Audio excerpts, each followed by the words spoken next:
Put, and Jonathan Davis is an economist and wealth manager. Good morning to you. Good morning. Hi, would you agree with that, what Dave says? Just anything's better than being on the dole. Take the money and work your way up.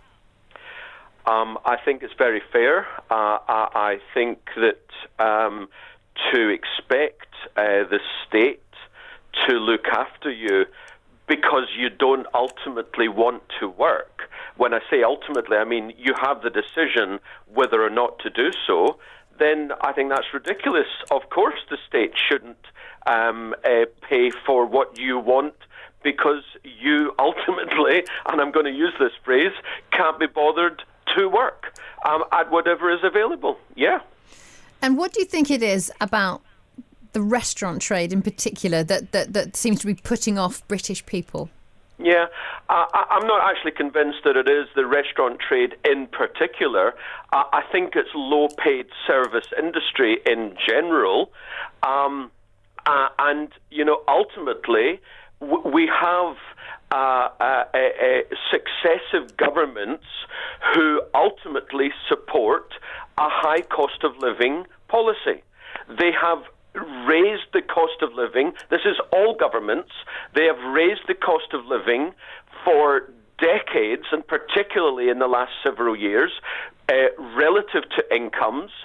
So naturally, if the job is not well paid, and I hear the restaurateurs complaining that they've not got loyalty from staff, well, you know, suck it up.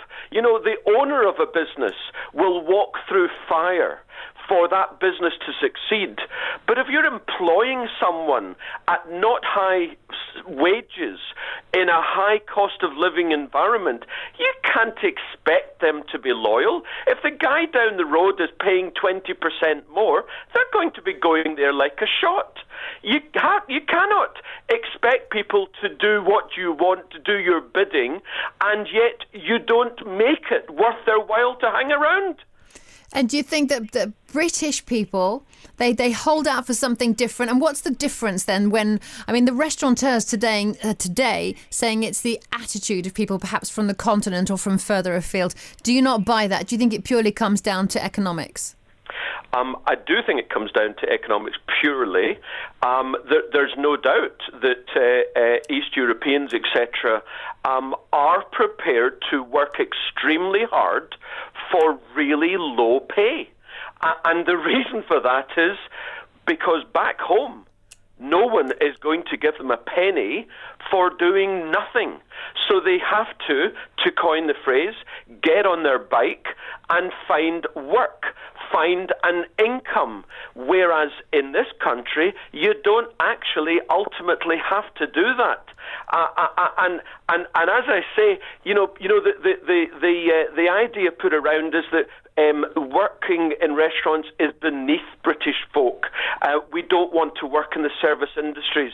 No, it's not like that. If you think about it, I'll bet Elton John's butler is quite happy to serve in that household, because I'll bet that butler is paid an awful lot of money for what he or she does. My point is, if the pay was higher, I assure you, British folk would be running to do those jobs. And if the businesses can't make money, can't provide the owners with what they're seeking by paying the staff more, well, you know, suck it up. Welcome to the real world. It's a competitive world out there. And ultimately, as an aside, we're not in banking. If in banking you fail, you don't make money, the state will bail you out. But in the real world of non-banking, no one's going to look after you. So, you know, you stop complaining, run your business, and if it doesn't work, tough. Jonathan Davis, thank you very much. Setting the ball rolling this morning.